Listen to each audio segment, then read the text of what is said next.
स्वागत है आप सभी का नए एक वीडियो लेक्चर में। आंध्र प्रदेश सर्कल का एमटीएस का 2020 का क्वेश्चन पेपर करेंगे। इस वीडियो में डिपार्टमेंट और जीके के सभी क्वेश्चंस को किया जाएगा। बाकी आपको मैथमेटिक्स के लिए डिस्क्रिप्शन में लिंक मिल जाएगा, वहां से जाकर कर सकते हैं। तो चलिए शुरू करते हैं वीडियो। साथ में रेगुलर क्लासेस हमारी चल रही हैं, आप जुड़ना चाहते हैं मैसेज हमें कर सकते हैं स्क्रीन पे दिए नंबर पे। वहाँ इन सभी क्वेश्चन पेपर्स की पीडीएफ फाइल्स आपको विद सोल्यूशन प्रोवाइड करवाई जाएंगी और साथ में रेगुलर क्लासेस में आपको जितना भी आपका सिलेबस है उसके लिए वीडियो लेक्चर्स मिल जाते हैं। साथ में पीडीएफ फाइल्स आपको दी जाती हैं और डेली के डेली आपका एग्जाम भी लिया जाता है। तो ऐसी सारी और भी बहुत सारी फैसिलिटीज़ हैं जो आपको वहाँ पे प्रोवाइड करवाई जाती हैं, तो आप ज़रूर उनका फ़ायदा उठा सकते हैं। तो चलिए शुरू करते हैं आज की वीडियो। आंध्र प्रदेश सर्कल का एमटीएस का क्वेश्चन पेपर। तो फर्स्ट क्वेश्चन क्या है हमारे पास, देखिए क्वेश्चंस के साथ ऑप्शन में अगर बोलने में टाइम वेस्ट करता हूँ तो आपका ये टाइम वेस्ट नहीं होना चाहिए। आप इसमें अपने आंसर जल्दी से सोचने हैं आपको कि आपको कितने आंसर्स आते हैं, इसलिए ऑप्शंस भी मैं साथ में बोलता हूँ। तो चलिए शुरू करते हैं। फर्स्ट क्वेश्चन है आपके पास, department of post in India is having how many circles. भारतीय डाक विभाग में कितने सर्कल हैं? 16, 20, 21 या फिर 23। तो टोटल कितने सर्कल्स हैं? 23 सर्कल्स हैं। डी ऑप्शन आपकी सही हो जाएगी। अगला क्वेश्चन है आपके पास, the post offices are divided into how many classes. डाक कार्यालयों को कितने वर्गों में बांटा गया है? 3, 6, 7 या फिर 5। तो डाकघरों को 3 वर्गों में बांटा गया है और ये 3 वर्ग कौन कौन से? आपके एचओ है, एसओ है और तीसरा कौन सा है आपका? बीओ। इन 3 वर्गों में बांटा गया है। Post office in charge of ग्रामीण डाक सेवक is kept open for a minimum period of hours only. ग्रामीण डाक सेवक के अधीन डाकघर को न्यूनतम कितने समय के लिए खुला रखा जा सकता है? तो यहाँ पे मिनिमम पूछा गया है, न्यूनतम पूछा गया, ठीक है। ध्यान रखना क्या पूछा गया, उसी के हिसाब से आंसर देना है। 8 घंटों के लिए, 7, 5 या फिर 4। तो मिनिमम 4 आवर्स के लिए खुला रखा जाता है। डी ऑप्शन आपकी सही हो जाएगी। लेकिन यहीं पे अगर आपसे पूछा होता कि मैक्सिमम कितने हो सकते थे तो कितना हो जाता है? तब हो जाना था 5 आवर्स के लिए मैक्सिमम और मिनिमम आपका 4 आवर्स के लिए।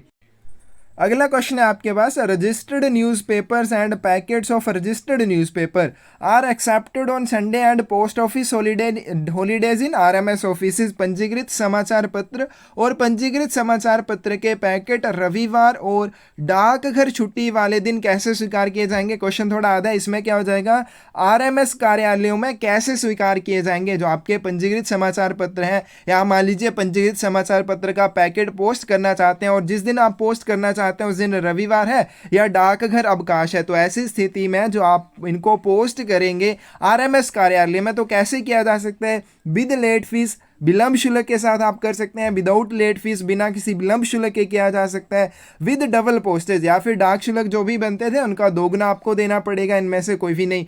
तो आरएमएस कार्यालय में, दूसरा आपके रात्रिकालीन डाकघर में, तीसरा प्रेस सॉर्टिंग ऑफिस में। इन 3 जगहों पे पंजीकृत समाचार पत्र हों चाहे उनके पैकेट हों, रविवार और डाकघर अवकाश वाले दिन इनको बिना किसी विलंब शुल्क के स्वीकार किया जाता है। तो कौन सी ऑप्शन सही हो जाएगी? Without late fee. तो बी ऑप्शन आपकी सही हो जाएगी।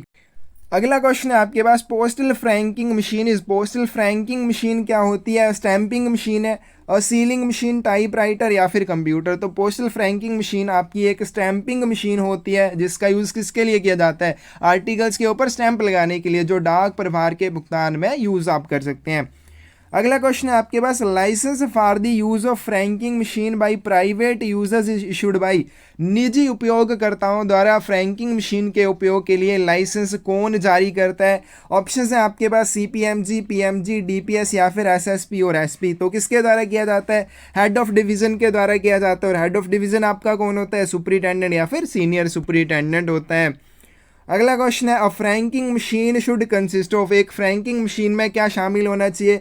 Value dies, licence die, value and licence die, इनमें से कोई भी नहीं। तो क्या होना चाहिए? दोनों ही होनी चाहिए। मूल्य डाई भी होनी चाहिए और लाइसेंस डाई भी होनी चाहिए। तो कौन सी ऑप्शन सही हो जाएगी? आपकी सी वाली। अगला है आपके पास, prompt delivery of an article is facilitated. तो यहाँ पे किसी भी लेख, अगर मान लीजिए आपने कोई लेख भेजा हुआ है, उसका शीघ्र वितरण होगा। कब होगा? यदि क्या है, if the article is having correct and complete postal address.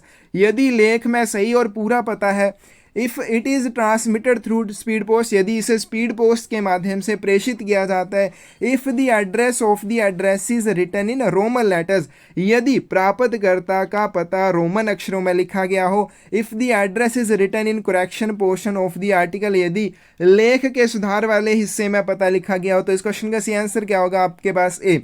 If the article is having correct and complete postal address, अगर जैसे आप बिल्कुल उसमें लिखा हुआ है कि ऐसे आपको एड्रेस लिखना चाहिए, पहले आपने जो एड्रेसी का नाम है, उसके फादर का, हस्बैंड का या विलेज का, उसका पिन कोड, या अगर ये सारी चीज़ें बिल्कुल सही और सीक्वेंस में लिखी हुई हैं तो उस आर्टिकल का शीघ्र से शीघ्र वितरण होता है। क्योंकि पोस्ट ऑफिस में जो भी डाकिया होता है उसको समझने के लिए उसको ज़्यादा मुश्किल नहीं होती है कि इसको कहाँ पर वितरित करना है। लेकिन अगर पता बिल्कुल सही नहीं लिखा हुआ है, सीक्वेंस में नहीं लिखा हुआ है, तो मुश्किल होती है, समझ नहीं आएगा, तो ऑब्वियसली उसके वितरण में देरी होगी। तो इस क्वेश्चन का सही आंसर क्या आ जाएगा आपके पास? ए।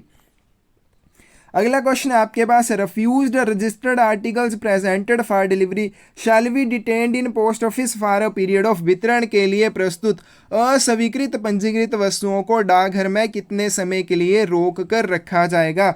ऑप्शन है आपके पास 7 डेज, 14 डेज, 10 डेज या फिर नोट डिटेन्ड। तो अगर किसी भी लेख को जब एड्रेसी को प्रस्तुत किया जाता है वितरण के लिए और वो लेने से इनकार कर दिया जाता है तो उसको सेम डे वापिस किया जा सकता है। तो यहाँ पे आपकी डी ऑप्शन सही हो जाएगी, इसे रोका नहीं जाएगा।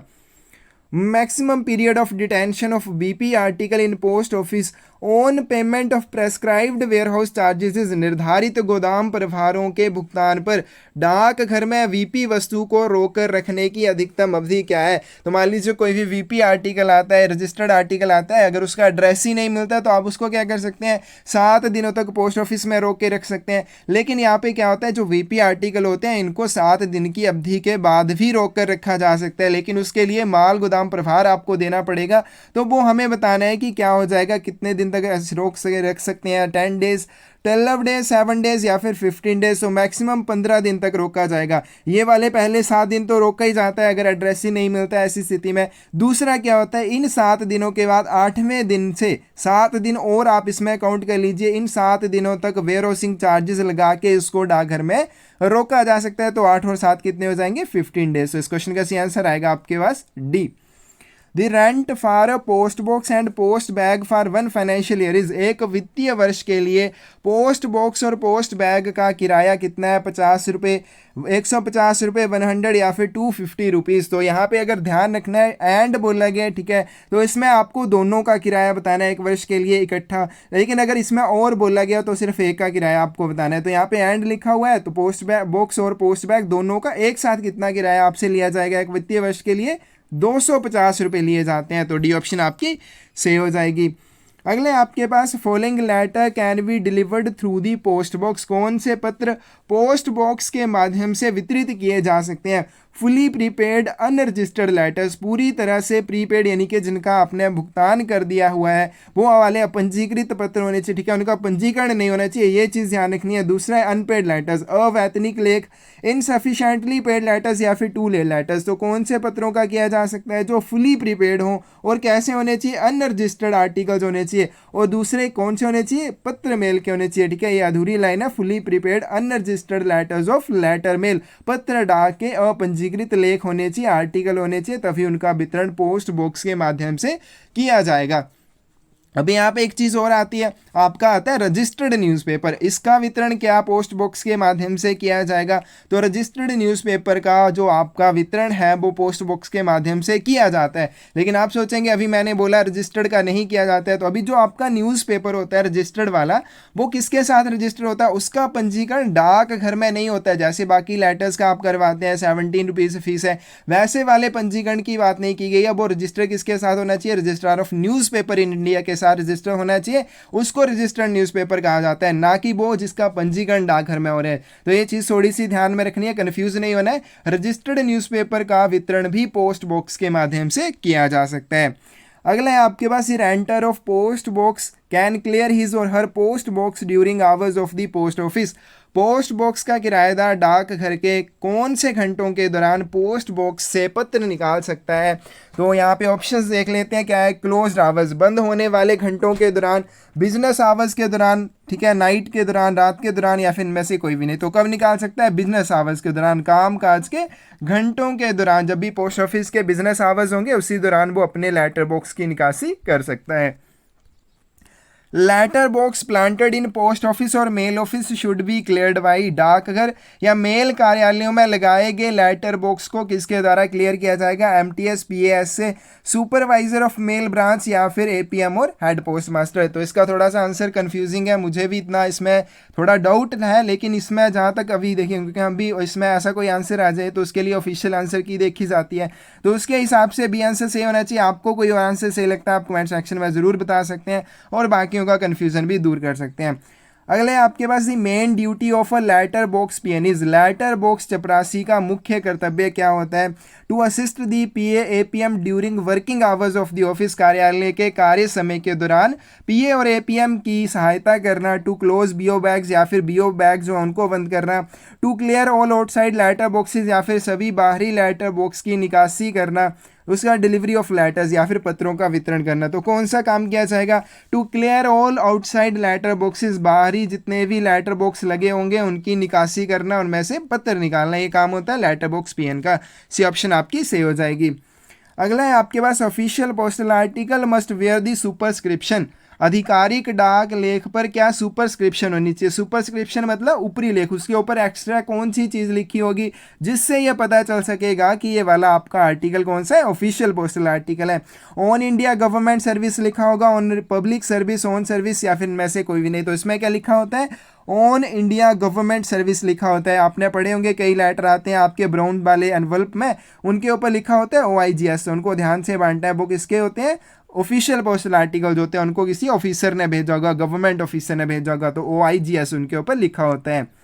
अगले आपके पास following are entitled to use service postal stamps on official postal articles.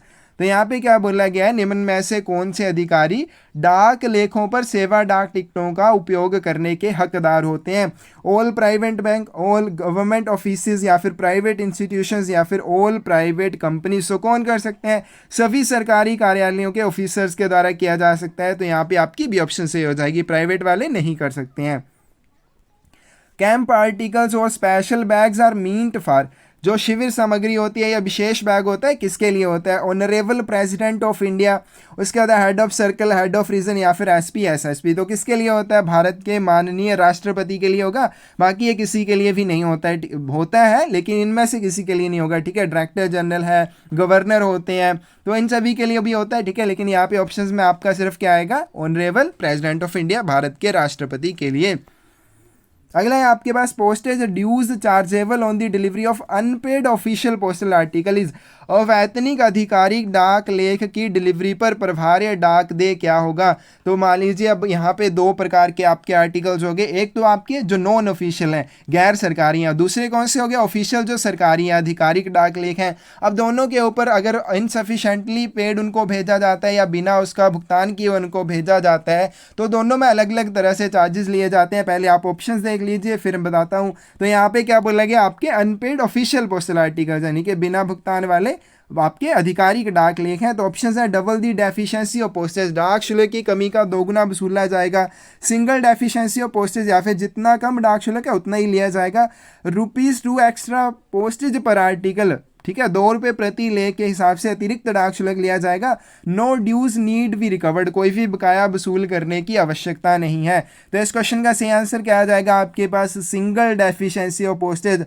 आपने ध्यान रखना है, अगर तो आपका आधिकारिक डाक लेख है उसको इनसफिशेंटली पेड भेजा है या अनपेड भेजा है तो उसके ऊपर सिर्फ उतने ही चार्जेस लिए जाएंगे जितने पहले लगने थे, पहले मतलब उसको पोस्ट करने समय लगने थे।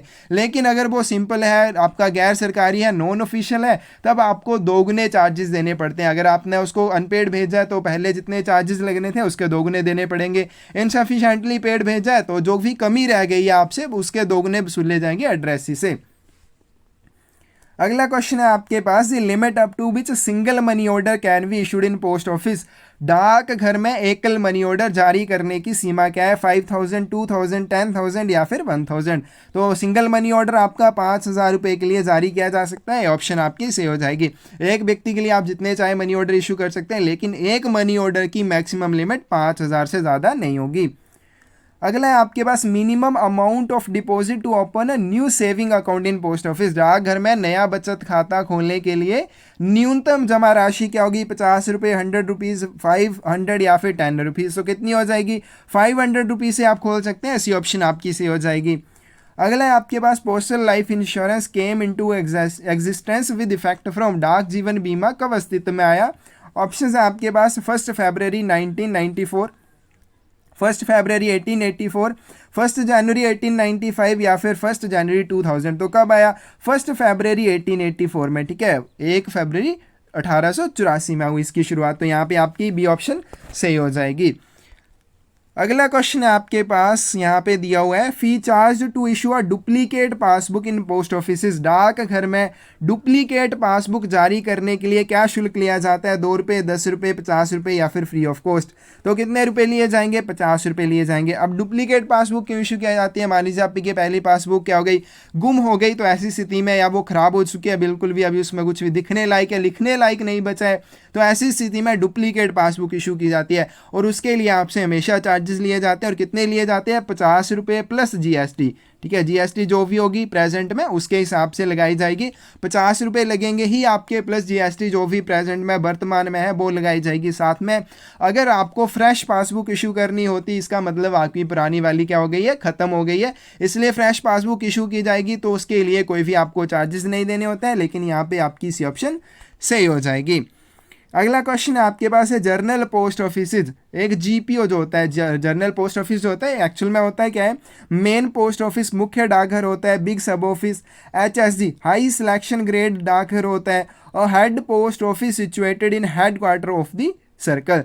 तो ये थोड़ा अधूरा दे रखा है यहाँ पे, head post office situated in head quarter of the head of circle, यानी कि जो सर्कल प्रमुख होता है उसके मुख्यालय में स्थित प्रथम श्रेणी के प्रधान डाकघर को क्या कहा जाता है? जर्नल पोस्ट ऑफिस कहा जाता है। तो यहाँ पे आपकी कौन सी ऑप्शन सही हो जाएगी? यहाँ पे आपकी ऑप्शन हो जाएगी डी। अगला क्वेश्चन है आपके पास, ईएसएमओ मींस। ईएसएमओ की क्या फुल फॉर्म है? Extended satellite money order, extended sorting office, extended mail office या फिर एक्सटेंडेड मॉनिटरी सर्विस। तो ईएसएमओ की फुल फॉर्म होती है एक्सटेंडेड सैटेलाइट मनी ऑर्डर। यहाँ पे ए ऑप्शन जो आपकी सही हो जाएगी। अगला क्वेश्चन आपके पास आरएलओ मींस। आरएलओ की फुल फॉर्म क्या होती है? रजिस्टर्ड लेटर ऑफिस, उसके बाद registered mail office, return letter office या फिर इनमें से कोई भी नहीं। तो इसका सही आंसर क्या हो जाएगा? डी होना चाहिए, क्योंकि यहाँ पे इसकी फुल फॉर्म एक्चुअल में क्या है? रिटर्न लेटर ऑफिस है। तो इसको भी गलत माना जाएगा, रिटर्न लेटर ऑफिस नहीं होगा, रिटर्न लेटर, RETURNED, ठीक है, रिटर्न लेटर ऑफिस होना चाहिए। तो यहाँ पे डी ऑप्शन आपकी सही हो जाएगी। अगला क्वेश्चन है आपके पास, एमपीसी मीन्स। एमपीसी का क्या अर्थ है? ऑप्शंस दिए हैं आपके पास, auto mails office, automatic machines, auto parcel hub या फिर automatic mail processing centre. AMPC की जो फुल फॉर्म होती है ये होती है ऑटोमेटिक मेल प्रोसेसिंग सेंटर, जहां पर छंटाई का काम मशीनों द्वारा किया जाता है। डी ऑप्शन आपकी सही हो जाएगी। और सॉर्टिंग ऑफिस, छंटाई कार्यालय क्या होता है? एक आरएमएस ऑफिस है, ठीक है, रेलवे मेल सर्विस कार्यालय है, सब पोस्ट ऑफिस है, उप डाकघर है, या फिर an office which open and dispose the sorting mail bags, या फिर सर्कल बैग ऑफिस है। अब ये सॉर्टिंग मेल बैग्स क्या होते हैं? जिस भी डाकघर के लिए बनाए जाते हैं वो क्या करते हैं? उनको खोलते हैं, ठीक है, जिसके लिए बनाया गया वो उसको खोलेगा और उसके आर्टिकल्स का निपटान करता है। तो यहाँ पे सॉर्टिंग ऑफिस क्या हो जाएगा? An office which open and dispose the sorting mail bags, जो छंटाई कार्यालय थैलों, छंटाई डाक थैलों को खोलता है और उनका निपटान करता है, उसको क्या कहा जाता है? छंटाई कार्यालय कहा जाता है। अगला क्वेश्चन आपके पास है, मेल ऑफिसेज। एक डाक कार्यालय जो होता है क्या होता है? ट्रांजिट सेक्शन, पारवहन अनुभाग होता है। Stationary office of RMS, RMS का स्थिर कार्यालय होता है। टीएमओ होता है या फिर फॉरेन पोस्ट ऑफिस होता है। अब जो मेल ऑफिस होता है, जो भी रेलवे मेल सर्विस है, उसके कुछ होते हैं चल कार्यालय यानी कि ट्रैवलिंग ऑफिसेज, और कुछ होते हैं आपके स्टेशनरी ऑफिस जो होते हैं स्थिर कार्यालय। अब जो आपका कौन सा है? मेल ऑफिस, ये क्या होता है? एक स्थिर कार्यालय है, तो आरएमएस का ये स्थिर कार्यालय, तो बी ऑप्शन यहाँ पे सही हो जाएगी। अगला क्वेश्चन है आपके पास, लेवल्ड बंडल। इज लेवल बंडल क्या होता है? Collection of unregistered articles of letter mail, पत्र मेल के अपंजीकृत लेखों का संग्रह। Collection of parcels, bundle of registered packets या फिर बंडल ऑफ रजिस्टर्ड न्यूज़पेपर्स। और लेवल्ड बंडल क्या होता है? Collection of unregistered articles of letter mail, पत्र मेल के अपंजीकृत लेखों का संग्रह होता है, समूह होता है, इसको लेवल्ड बंडल कहा जाता है, जिसमें एक जांच पर्ची ऊपर बांधी जाती है। ए ऑप्शन आपकी सही हो जाएगी। तो ये डिपार्टमेंट वाले यहाँ पे खत्म हो जाते हैं। तो अभी यहाँ पे क्या होते हैं, जीके वाले भी हम साथ में करते हैं। Universal postal union was established in the year UPU, ठीक है, या पीपीओ वालों ने जो पीए की तैयारी करते हैं उन्होंने पढ़ा होगा। यूनिवर्सल पोस्टल यूनियन की स्थापना को भी 1926, 1884, 1874 या फिर 1999 सॉरी 1919 में। तो यहाँ पे इस क्वेश्चन का सही आंसर आएगा आपके पास सी, ठीक है, 1874 में इसकी स्थापना हुई है। In which river bank Taj Mahal situated, किस नदी के तट पर ताजमहल स्थित है? गंगा, यमुना, नर्मदा या फिर कृष्णा। तो ये किस नदी के तट पर स्थित है? यमुना नदी के तट पर स्थित है। बी ऑप्शन आपकी सही हो जाएगी। RAM in computer means, computer में रैम का क्या मतलब है? Read o access memory, read anywhere memory, random access memory या फिर रैंडम एक्सेस मॉड्यूल। तो इसका सही आंसर क्या आएगा? सी, रैंडम एक्सेस मेमोरी, और रोम की रीड ओनली मेमोरी। अगला क्वेश्चन है आपके पास, international women's day is celebrated on, अंतर्राष्ट्रीय महिला दिवस कब मनाया जाता है? ऑप्शंस हैं आपके पास 14 फरवरी, 8 मार्च, 22 ऑफ अक्टूबर या फिर 26 जनवरी। तो कब मनाया जाता है? 8 मार्च को मनाया जाता है। तो कौन सी? बी ऑप्शन आपकी सही हो जाएगी।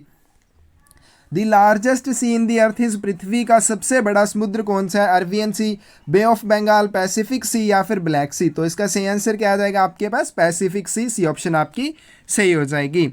अगला है आपके पास, Victoria waterfall is located in, Victoria waterfall या जलप्रपात कहाँ पर स्थित है? South Africa, South America, North America या फिर ऑस्ट्रेलिया। तो ये कहाँ पे स्थित है? इसका सही आंसर क्या आ जाएगा आपके पास? साउथ अफ्रीका में, दक्षिण अफ्रीका में है। Indian constitution came into existence on, भारतीय संविधान कब अस्तित्व में आया? 26 जनवरी 1950, 26 नवंबर 1949 या फिर 15 जनवरी 1947 को या 30 जनवरी 1951 को। तो ये कब आया? 26 जनवरी 1950 को आया। ये ऑप्शन आपकी सही हो जाएगी। अगला क्वेश्चन आपके पास, pin code was first introduce in India, pin code सबसे पहले भारत में कब पेश किया गया?